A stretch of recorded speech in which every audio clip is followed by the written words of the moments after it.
Sa gitna ng lalawigan ng Pangasinan, matatagpuan ang isang banal na lugar na dinarayo ng milyon-milyong deboto taon-taon. Isang simbahan na nababalot hindi lamang ng pananampalataya, kundi pati na rin ng mga kwento ng himala, misteryo at kababalaghan. Sinasabing dito raw minsang nagpakita ang mahal na Birheng Maria sa isang ordinaryong tao. Isang pangyayaring naging dahilan upang maitayo ang isa sa pinakasikat na simbahan sa Pilipinas. Ngunit hanggang ngayon, marami pa rin ang nagtatanong, ano nga ba talaga ang nakita niya noong araw na yon? At bakit tila may kakaibang presensya pa ring nararamdaman ng ilang deboto sa lugar na ito? Ako si Kadilim, at ito ang Sindak sa Dilim PH. Bago pa man maitayo ang enggrandeng simbahan ng Minor Basilica of Our Lady of the Rosary of Manaoag, ang lugar daw na ito noon ay napapalibutan lamang ng malalawak na damuhan, puno at tahimik na kabukiran. Noong ika-17 na siglo, ayon sa lumang kwento at paniniwala ng mga deboto, may isang simpleng magsasaka raw na naglalakad sa gitna ng kaparangan habang pauwi siya sa kanilang tahanan. Tahimik ang paligid noon, tanging hangin lamang at huni ng mga ibon ang maririnig. Ngunit habang siya'y naglalakad, may napansin siyang kakaibang liwanag sa ibabaw ng isang matandang puno. Sa una, inakala niyang sinag lamang iyon ng araw. Ngunit habang siya'y papalapit, lalo raw lumalakas ang liwanag. Hanggang sa nakita niya umano ang isang napakagandang babae na nababalutan ng nakakasilaw ngunit napakapayapang liwanag. Napatigil daw ang lalaki sa takot at pagkamangha.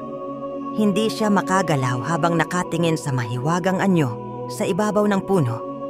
At doon niya raw narinig ang isang tinig, "Anak, ipagawa mo ako ng tahanan sa lugar na ito." Ayon sa alamat, ang babaeng nagpakita raw sa kanya ay ang mahal na Birheng Maria. Dahil dito, mabilis na kumalat ang balita sa mga tao sa kanilang lugar. Marami ang naniwala. Marami rin ang nagduda. Ngunit habang lumilipas ang panahon, unti-unting itinayo ang simbahan na kalaunan ay magiging kilala sa buong bansa bilang Our Lady of Manaoag. Ang salitang Manaoag ay mula raw sa salitang Pangasinense, na ang ibig sabihin ay tumawag, dahil pinaniniwala ang tinawag ng mahal na ina ang taong nakakita sa kanya. Habang lumilipas ang mga taon, lalong dumami ang mga debotong nagtutungo sa simbahan. Ang ilan ay naglalakad pa ng malayo habang nakapaa, dala ang kanilang mga panalangin at kahilingan. May mga nagsasabing gumaling raw sila sa malulubhang sakit matapos magdasal dito. Ang iba naman ay nakaligtas umano sa aksidente at trahedya matapos humingi ng gabay sa mahal na ina ng Manaoag. Noong panahon ng digmaan at kalamidad, maraming kwento ang nagsasabing tila may hindi maipaliwanag na proteksyong bumabalot sa simbahan. Ilang beses man daw itong nalagay sa panganib. Nananatili pa rin itong nakatayo hanggang ngayon. Ngunit kasabay ng mga kwento ng himala, mayroon ding mga kwentong bumabalot sa misteryo ng lugar. Sa paglipas ng maraming dekada, hindi lamang mga himala ang ikinuwento ng ilang debotong dumalaw sa Minor Basilica of Our Lady of the Rosary of Manaoag. May ilan ding nagsasabing nakaranas sila ng mga bagay na hindi nila kayang ipaliwanag. Mga pangyayaring hanggang ngayon ay nananatiling misteryo. Ayon sa ilang matatandang nagsisimba roon, noon pa man, may mga gabi raw na tila kakaiba ang katahimikan sa paligid ng lumang bahagi ng simbahan. Habang mahina ang tunog ng kampana at sumasayaw ang liwanag ng kandila, may ilan umanong nakararamdam ng presensyang tila nagmamasid sa kanila. May isang kwento tungkol sa isang lalaki na dumayo raw mula pa sa malayong probinsya upang magdasal para sa kanyang anak na may malubhang karamdaman.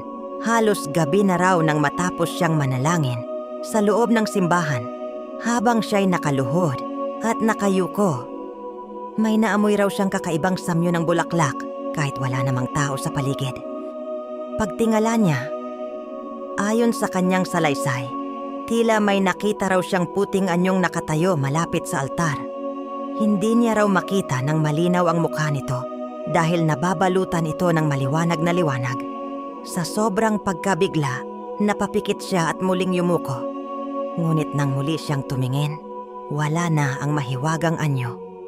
Kinabukasan, ayon sa kwento, nakatanggap raw siya ng balitang biglang bumuti ang kalagayan ng kanyang anak. May isa namang matandang deboto ang nagsabing minsan daw habang nagdarasal siya ng rosaryo sa labas ng simbahan, tila may mahinang tinig, umano siyang narinig na tumatawag sa kanyang pangalan. Paglingon niya, wala namang tao. Ngunit kasabay nito ang malamig na hangin at kakaibang pakiramdam ng kapayapaan. Marami ang nagsasabing ang mga ganitong pangyayari raw ay hindi dapat katakutan, kundi bahagi lamang ng misteryong bumabalot sa pananampalataya at debosyon sa mahal na ina ng Manawag. Sa pagdaan ng panahon, maraming unos, digmaan, lindol at sakuna na ang dumaan sa Pilipinas.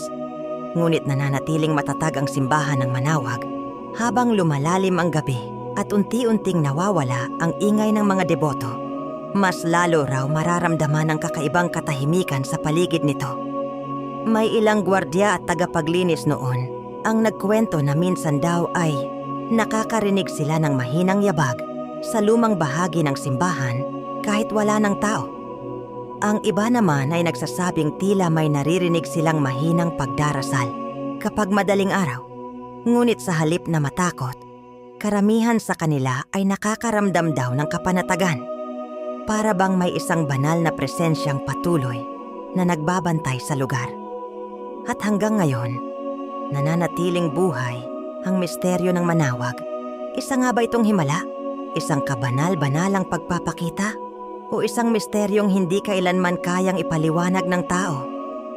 Sa mundong puno ng ingay, takot at kaguluhan, may mga lugar na tila nagbibigay pa rin ng pag-asa at kapayapaan sa puso ng tao. Isa na rito ang mahiwagang simbahan ng Minor Basilica of Our Lady of the Rosary of Manawag. Sa paglipas ng maraming siglo, nananatiling buhay ang mga kwento ng himala, pananampalataya at misteryong bumabalot sa lugar na ito. Maaaring para sa iba ay isa lamang itong alamat. Ngunit para sa milyon-milyong deboto, ang Manawag ay simbolo ng pag-asa at pananalig na hindi kailanman nawawala. At marahil, hindi man natin kayang maipaliwanag ang lahat ng bagay sa mundong ito, may mga misteryong nararamdaman lamang ng puso at pananampalataya. Ako si Kadilim, at ito ang Sindak sa Dilim PH. Kung nagustuhan ninyo ang kwentong ito, huwag kalimutang mag-like, subscribe, at pindutin ang notification bell para sa mas marami pang kwento ng misteryo, kasaysayan, at kababalaghan dito lamang sa Sindak sa Dilim PH. Mag-ingat at magandang gabi.